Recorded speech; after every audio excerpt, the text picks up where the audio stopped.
Hi guys, Nick Jennison from Guitar Interactive GI+. It is Monday at the time you are watching this. It is also Monday, hypothetically, at the time that I am coming to you, but I am recording this stream on Saturday afternoon, prior to our regular Monday stream. You may be asking, why are you telling me this, Nick? Well, I'm currently coming to you from somewhere over the Atlantic because, of course, myself and the other GI guys are all off to the NAMM show in California, but I did not want to leave you without a lesson this Monday, so we are coming to you today, as you are watching it, because time is an illusion, with a pre-recorded live stream brought to you by our friends at Elixir Strings, and this is a stream that has been, I guess, spurred on by some comments that we had on last week's stream and some of the previous streams asking me to talk about spread triads. Now, these are the sort of chords that you hear me play when I'm doing all of this sort of thing. Let me just show you on these cameras real quick.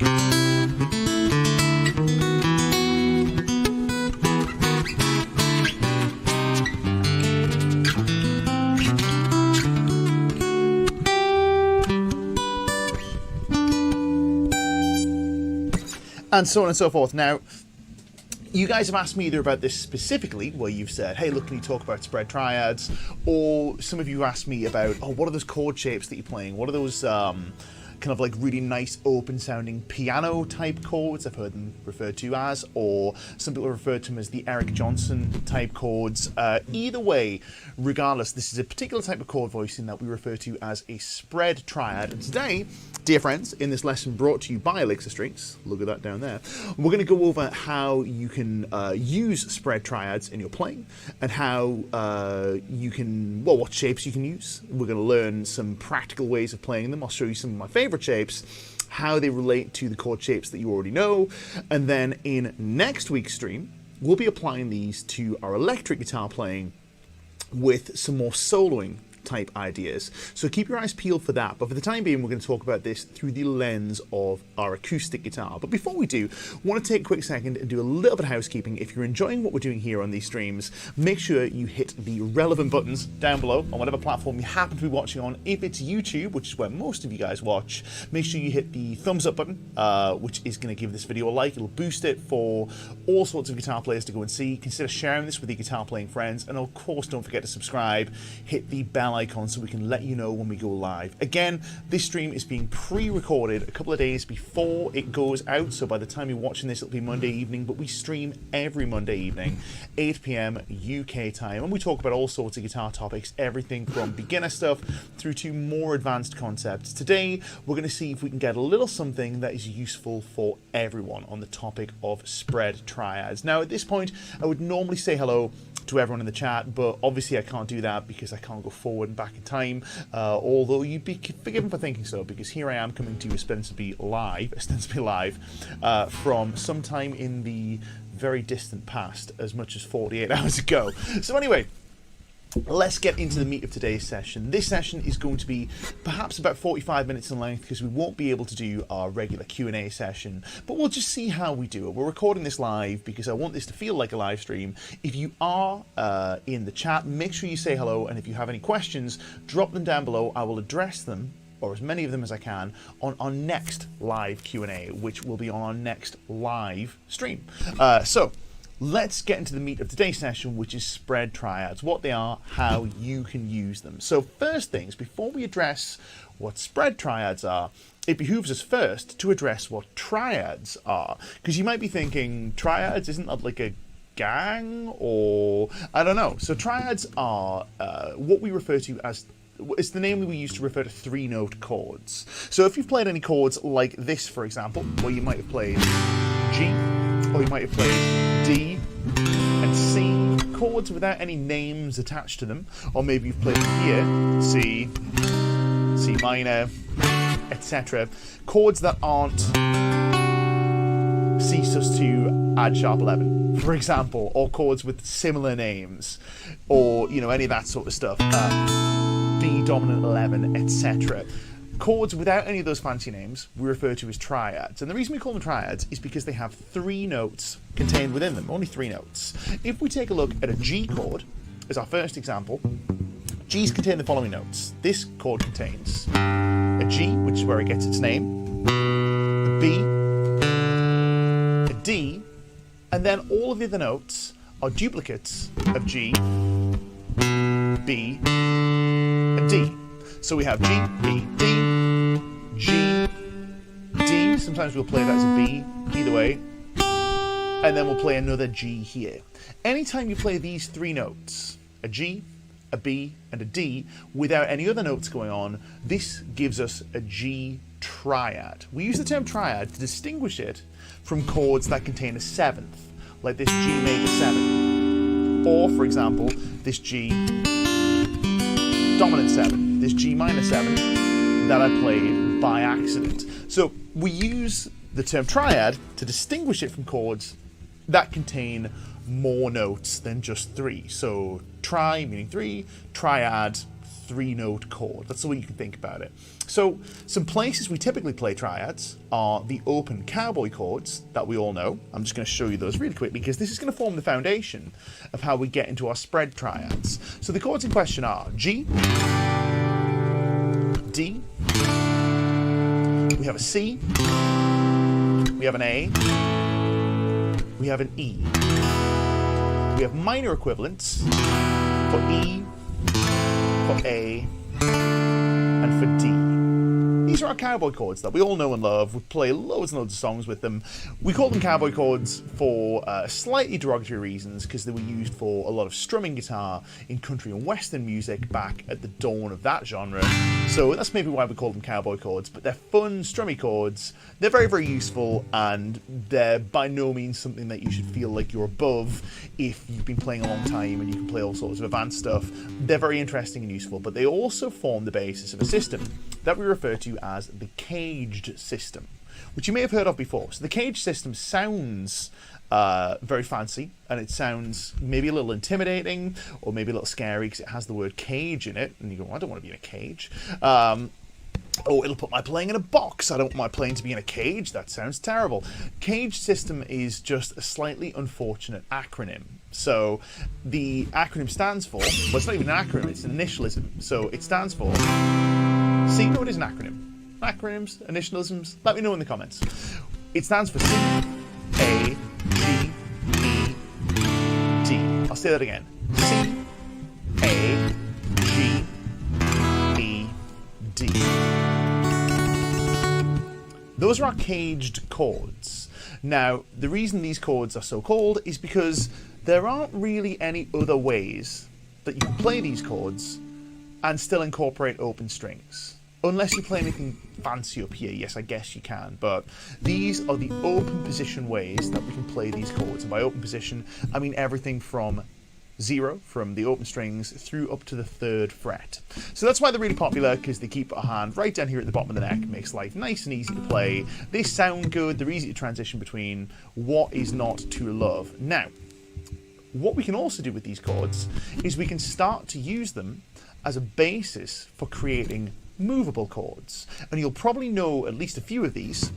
Let's take, for example, this chord here, which we refer to as a G. In fact, let's do F, because F is the bane of every early intermediate guitar player. We always struggle with that F chord because it requires an awful lot of strength from our first finger. Now, in case you're wondering, this F chord in question is a bar across the 1st fret, across all the strings, and then on top of this, we play 3rd fret on the D string, 3rd fret on the A string, 3rd fret on the D string, 2nd fret on the G string, like this. Now, if we took away our first finger and slid all of these other fingers down a fret, we would get an E. So we would call this F an E shape, because if we played it in the open position, it would be an E.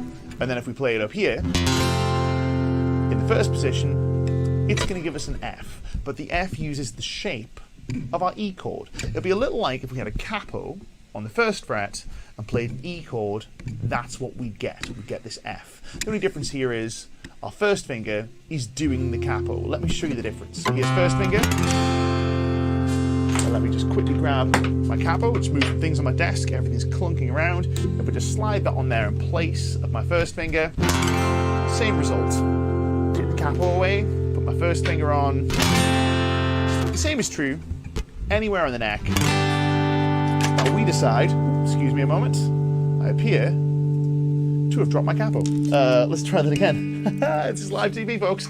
Anyway you play on the neck, we get basically the same results. Let me just slap that capo on there. Same deal. Capo. First finger doing the capo job. You get the drill. Now this is what we do when we do this with E chords. But we don't just have to do it with E chords. We can do it with other chords too. We can do it with, say for example, an A chord, which is quite a common way to do this as well. So our A chord might look something like this. Here's our A chord. I'm stuck between two versions of me. There we go. That's because I'm coming forward in time. So there's our A chord. You may play it like this. You may play it like this. You may play it like this. I've seen all sorts of ways of playing it, but either way, it's A string, and then 2, 2, and 2. Optional high E string, if that's something you want. That's what we get. Okay. So, if we advance this further up the fretboard, if we were to do it with a capo, we could move everything up by 1 fret. See if I can do this without dropping it. We'll throw our capo on here. Now we have an A chord that's 1 fret higher. It produces a pitch, or a chord rather, that we call B flat. There it is, without the capo, with my finger. You get the gist. You can do this with any of the caged chords. So we could do it with a C. There is C. Play with these fingers, move it up a fret. Sharp, D, E, E flat rather, E, F, etc. You can do it with D. There's a D. Less common, but we can still do it. Less common again, we can do it with a G.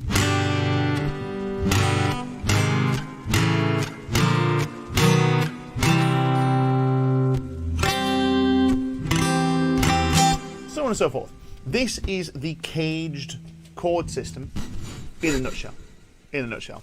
That's the top and bottom of it. Now, what I want to show you today is how we can take some of these caged chords and we can play them using a spread voicing to create some really beautiful sounding triad lines that you can play either for your chord accompaniment, or you can play it as single note lines. Either way, they sound fantastic. They sound really great on electric guitar, on acoustic guitar. I'm going to show you some of those today. And we're going to begin with an A chord. Now the A chord is real fertile ground for pulling some spread triads out. And the A chord in question is going to be on the 5th fret, and we're going to use the E shape to get our A chord.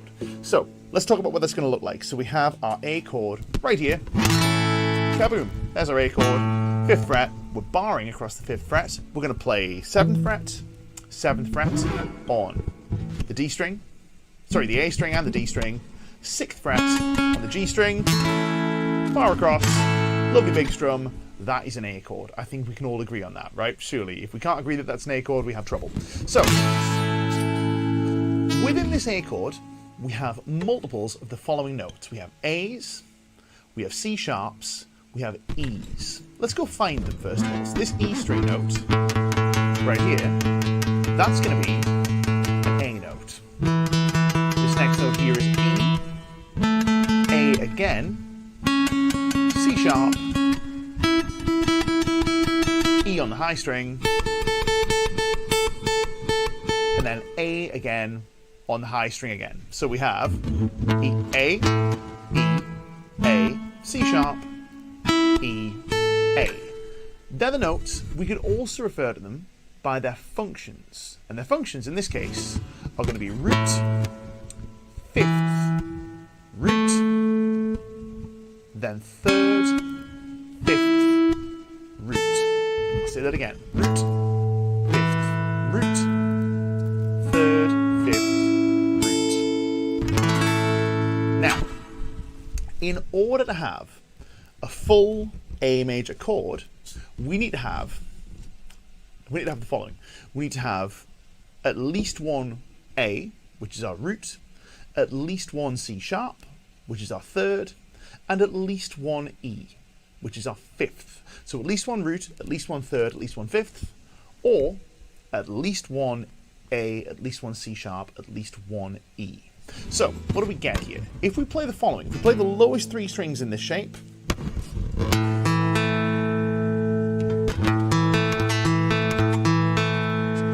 get root, fifth, root, no thirds, or A, B, A, no C sharps. It's a cool sounding chord, we'd call it a power chord, but it's not much good to us from the perspective of playing our spread triads, because this is not a triad.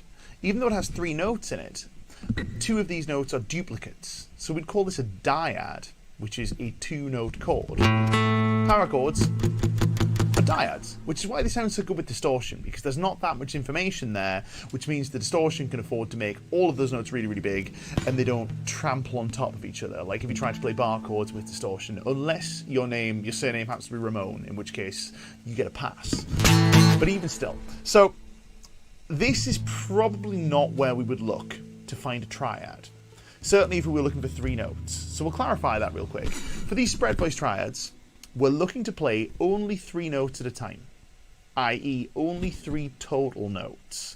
One of them has to be a third, one of them has to be a fifth, one of them has to be our root. So if we go to our next 3 strings, if we rule out the E, A, and D strings, what if we get the next 3? Well, here we have the A string, the D string, the G string. What this gives us is a fifth, a root, and a third. So we've got one of each of the notes we need. Great. We could call these 3 strings a full triad. There's a triad. Great. That's not a triad, but this is. What if we went to the next grouping of 3 strings available to us, which is D string, G string, B string? Well, what do we get? We get root, C sharp, which is third, E, which is fifth. Nice. There's another triad. So that counts, this counts, this counts. Easy. Again, if you have questions about this, drop it in the comments. I will address these on our next face-to-face live stream, because of course this is pre-recorded. I am currently in an airplane somewhere over the Atlantic, wishing I was here live with you guys, because I love traveling over there, but I love being over there, but I don't like the travel very much because the plane journey is very long and I'd rather hang out and play the guitar with you guys. But still, I'm looking forward to getting back, but we'll have some cool stories to share when I get back. I'll tell you all about the NAMM show. It'll be great. So that's a triad. That's a triad. We only have one set of 3 strings we haven't looked at yet, which is these 3 here. Now these 3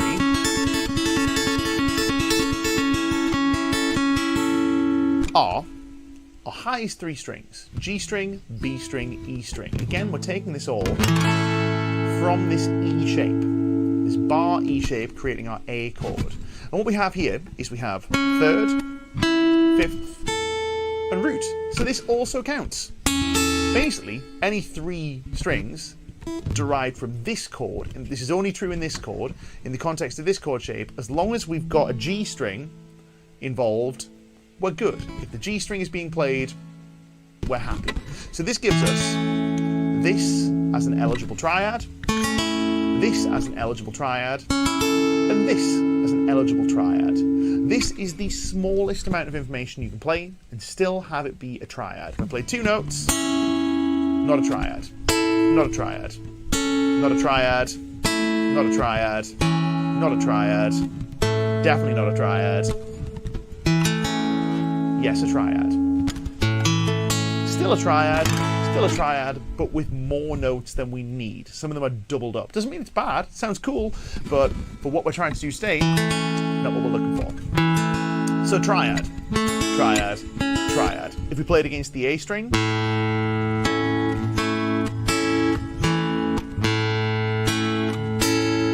they all sound very nice. It means we can play this as I cycle through my string groups.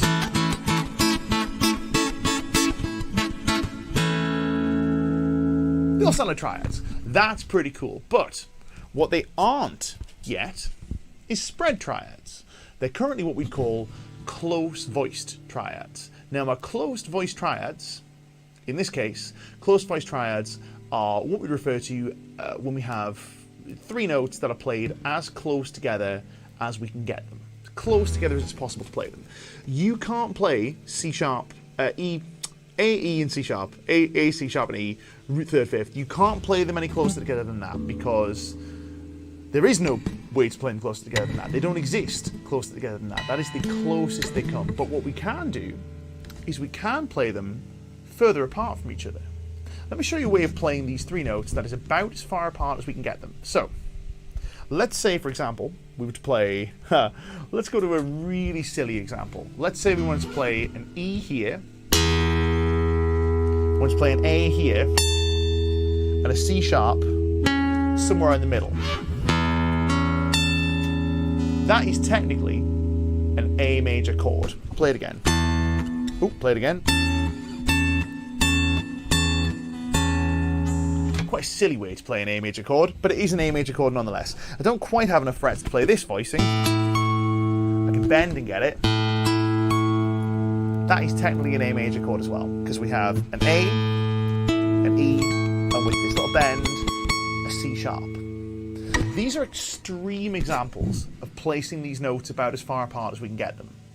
But our spread triads are what happens when we take this idea of playing things as close as we can get them and then moving one of the notes. So they're all spread a bit further apart, but they're not spread impossibly far apart. That makes sense. I'm going to show you how to convert these triads into spread triads.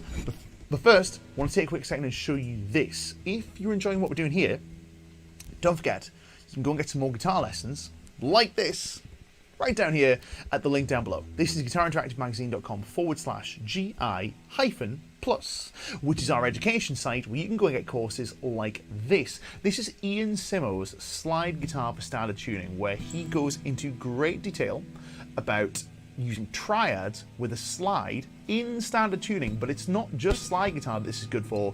You can use this to create some really cool lines, even if you play with your fingers as opposed to playing with a slide. But I've lifted loads of cool stuff from Ian's course. We got loads of other courses too, but this is one that I want to show you. When we come back, I'll show you how to turn these triads into spread voice triads.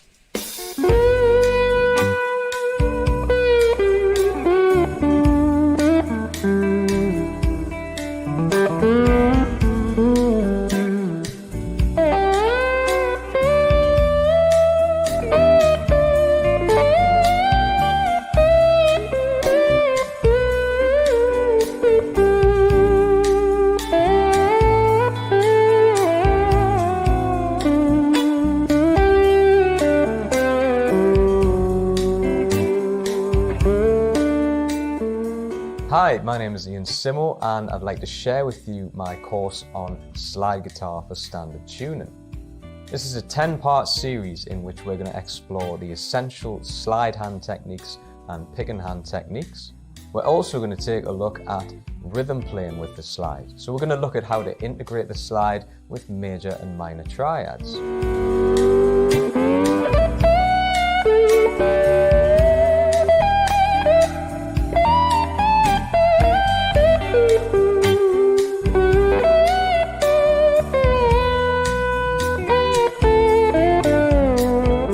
Really enjoyed putting this series together. It comes complete with some backing tracks for all of the example phrases and exercises, so you can practice along. And it comes complete with tablature and notation for all the example phrases and exercises. So if you've been interested in getting into slide, I highly encourage you to check out this course. This 10-part series on slide guitar for standard tuning.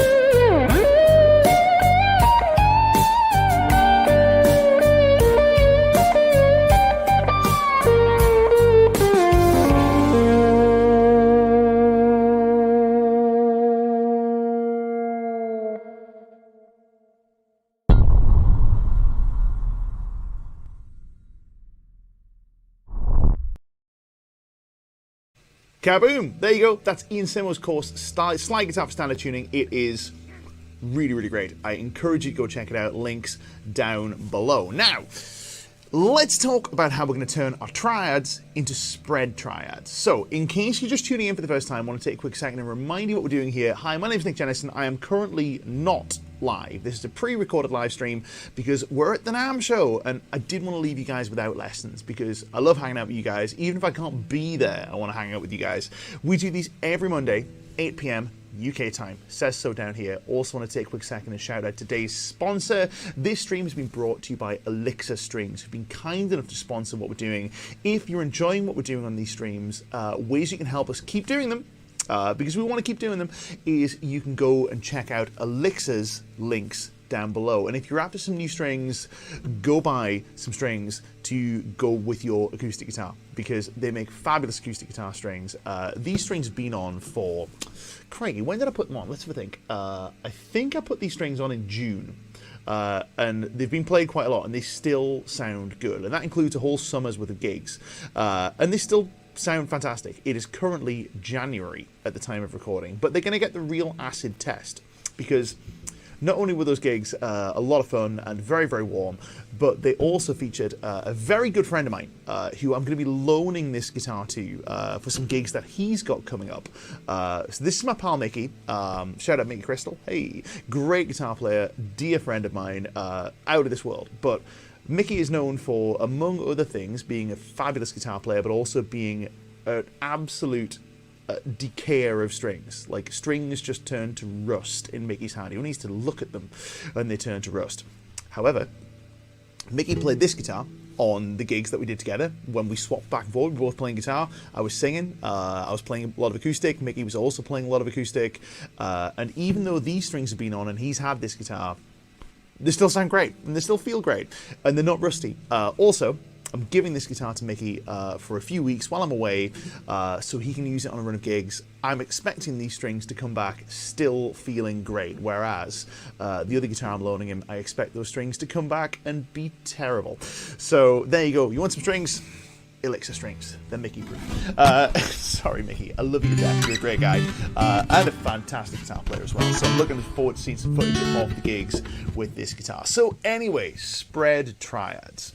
On to the wonderful joy of spread triads. Actually, bizarrely, back in the day, I think Mickey was the guy that showed me these some maybe 15 years ago or something crazy like that. It's been a while. So anyway, let's talk about the triads. Let's turn them into spread triads. The easiest way to do it is to take one note in our triads and move it lower. I'm going to show you how that works in a second, but to quickly remind you, in case you've just come on stream, let's go to these cameras and let me show you our triad shapes once again to be sure. So, we're pulling from this E major chord,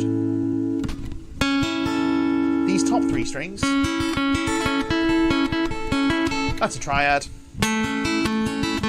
these three strings, D, G, B, that's a triad, A, D, and G, that's a triad. Lowest three strings, not a triad, because we only have roots and fifths. That's a power chord, not the same as a triad.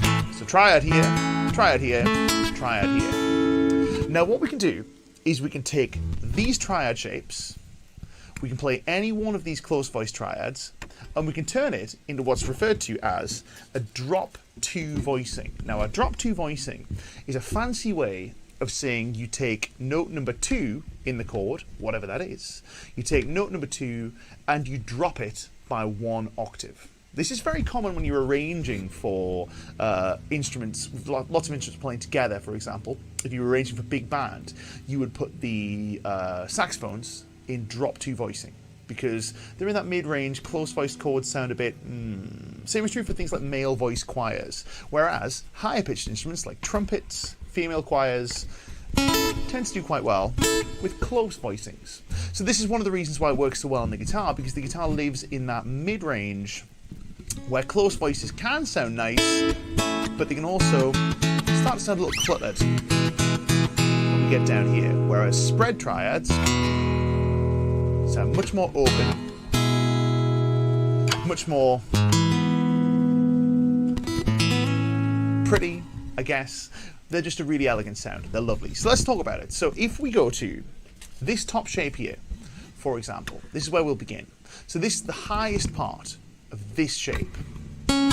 We play third, we play fifth, we play root. G string, B string, E string. There we go. There's our triad shape. To play a spread triad, we take the middle note, which in this case is the B string 5th fret, and we drop it down by 1 octave. Well, let's find some places we could play that. It's an E note. We could play it here. That is potential, but it's quite a challenging stretch. But what we could also do is play the next E down within this shape, which is going to be here. So instead of playing our E here on the 5th fret B string, we'll play it here on 7th fret A string. We'll still play high E string 5th fret and G string 6th fret, but now we have A7 rather. We have A7, G6, E5. I like to play these using pick and fingers. You can strum, but I like to do it with my pick on the lowest string, middle finger on the next string, third finger on the highest string. Sometimes pinky finger, depending on how big the span is. But we get this. Really lovely sound. We've had this. Now we get this. Now, one of the reasons I like playing with pick and fingers is you get to emphasize dynamically some of the notes inside the chord. So I can emphasize the lowest note, I can emphasize the middle note, a bit more tricky, I can emphasize the highest note, depending on how hard I pick with the various elements I'm playing with. But that's a little bit of fun for further down the line. We're here just to learn these ideas. So this note, and this note, and this note, this chord here, if we drop the middle note by an octave, we get this. We could theoretically play a chord progression that might go F, G, A, very triumphant chord progression, or we can play them like this. Sounds very pretty, very, very solid, very affirmative. I like this one a lot because the root note is on the top, so it sounds really together. It sounds very like it's settled, it's triumphal, it's a lovely voice. I could play a chord progression that went C, G, F, quite comfortably like this.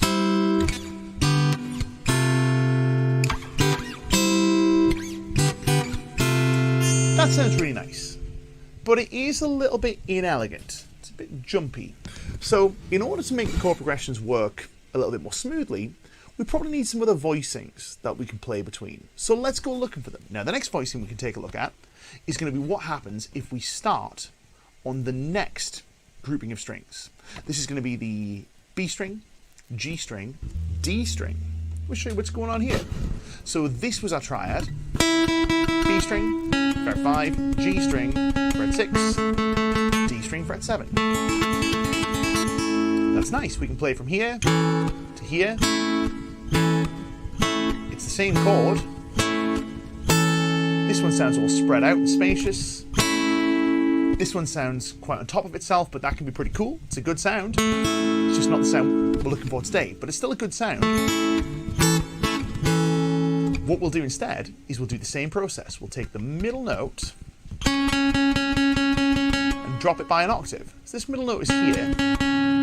Down an octave, we'll find it here, which is going to be the 4th fret on our A string. So here we'll get A4, we'll still have D7 and B5, but we get this. It was this triad, but we've dropped the middle note by an octave.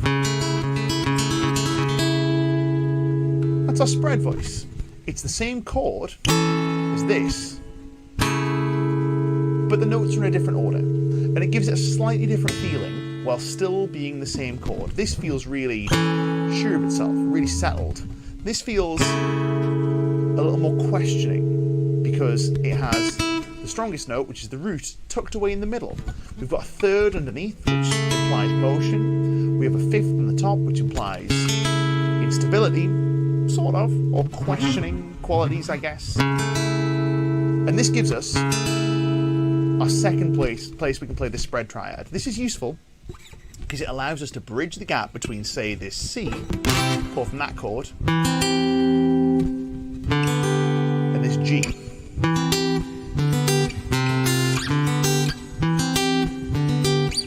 Can you hear how those all sound like they're in the same register, even though I'm moving all up and down the fretboard, as opposed to this?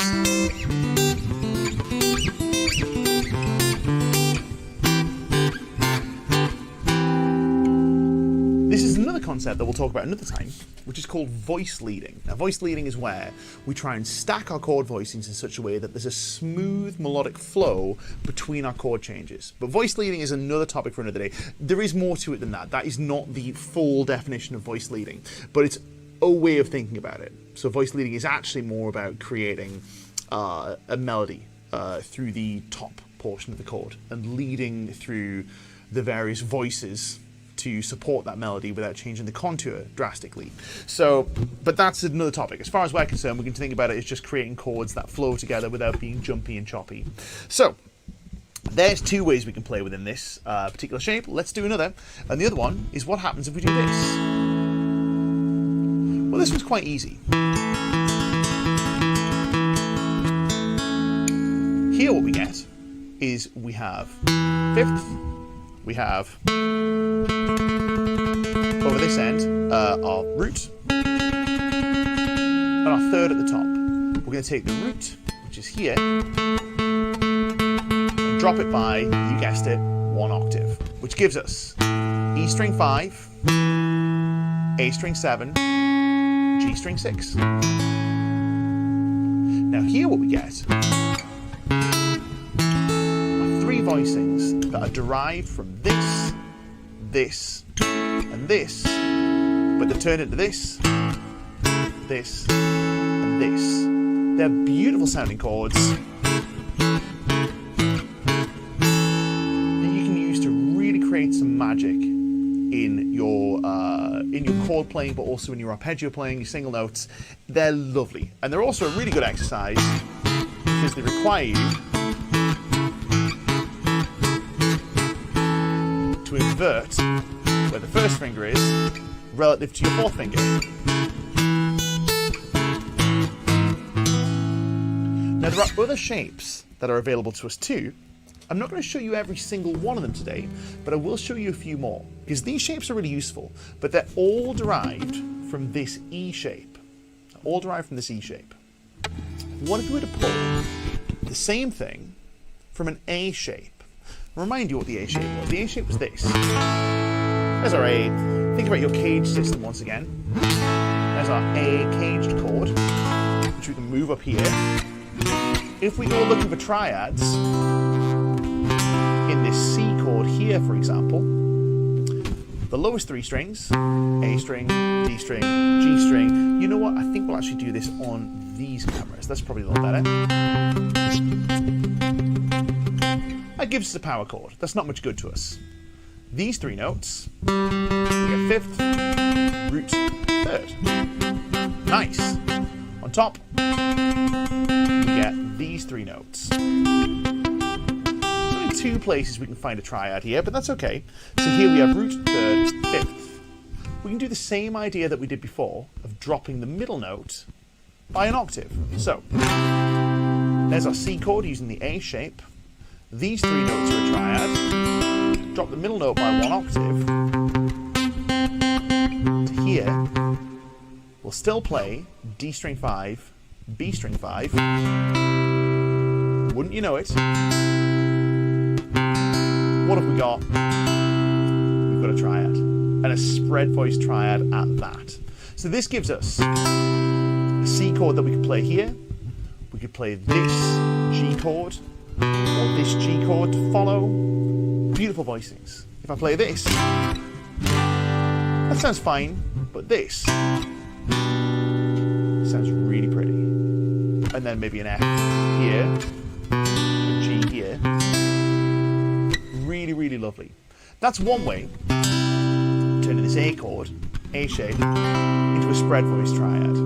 What about if we took the next one, which is these 3 notes here? G string 5, B string 5, E string 3.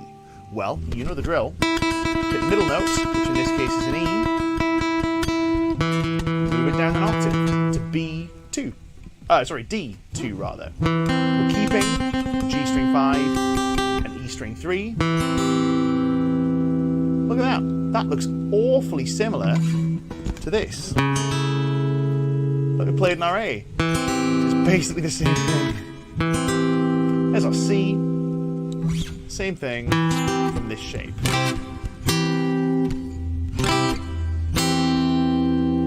Another really useful shape. So what we could do here, we have C, G, F. We could play G, C.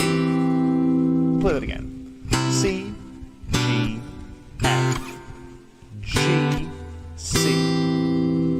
Lovely. Really, really nice.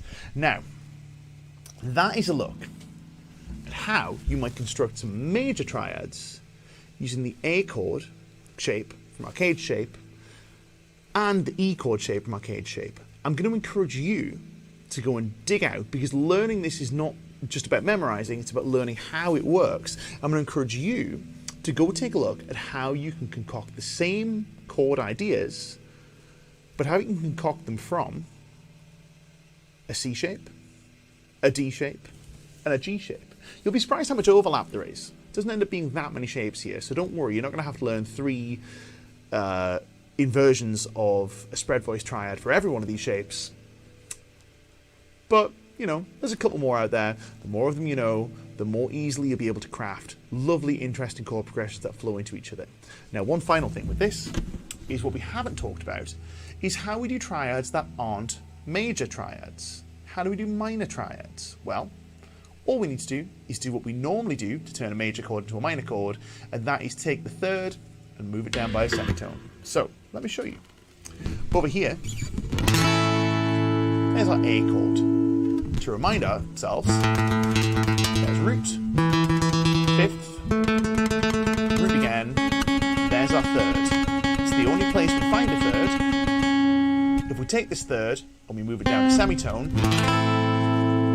now we have a minor chord. E major, E minor. A major, A minor. A major, A minor. If we take any of the triad shapes we had, which were this, this, and this, and move the 3rd down a semitone, we get minor. And wouldn't you know it, you can do exactly the same with your spread triads. We had this, we turned it into this. There's the 3rd on the G string, move it down a semitone. There's a minor spread triad. To make it easier to visualize, you might finger it like this. But I find like that's just fine, because I'm playing with my fingers.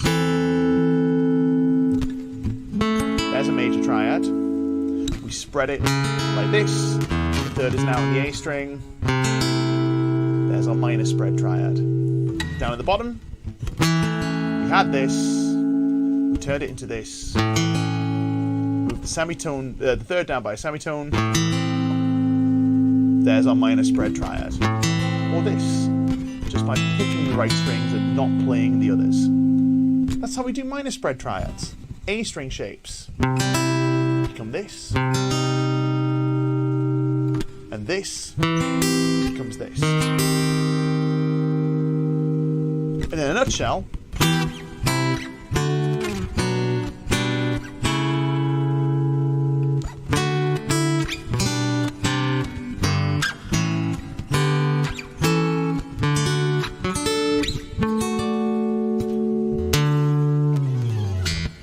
that is how you play spread triads.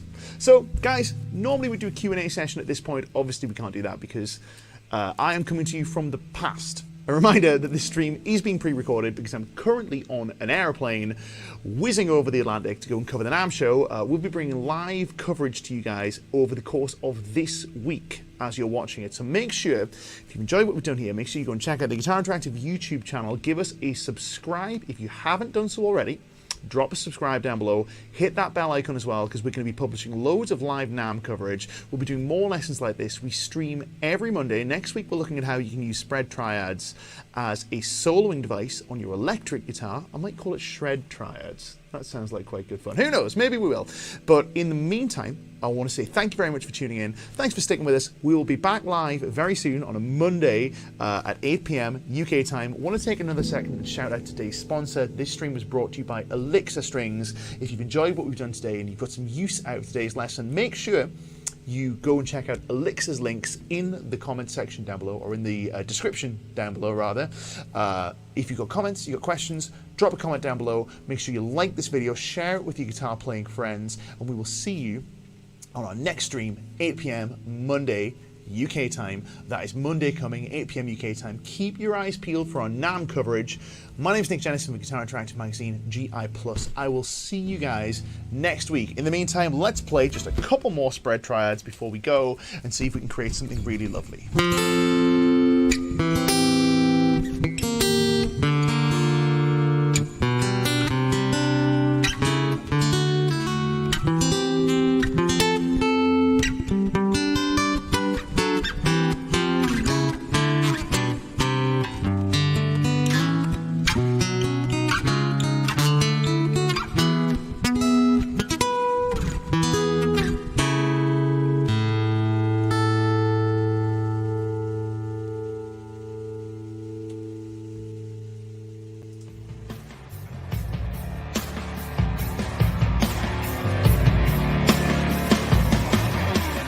My name's Nick Jennison, and it's a pleasure to introduce to you GI+, the brand new lesson platform brought to you by Guitar Interactive.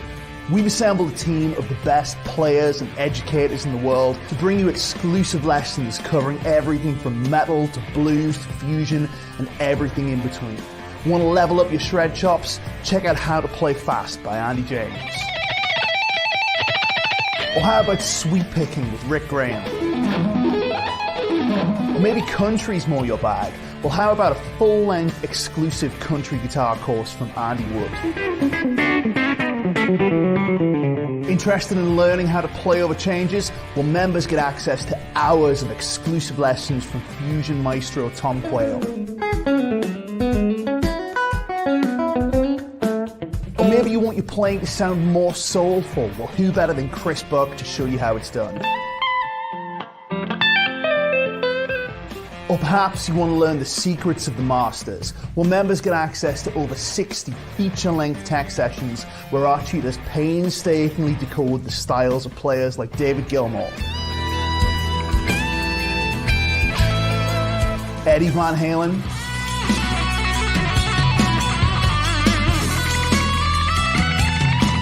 John Petrucci, Larry Carlton, Slash, Tosin Abasi, Paul Gilbert, and many more.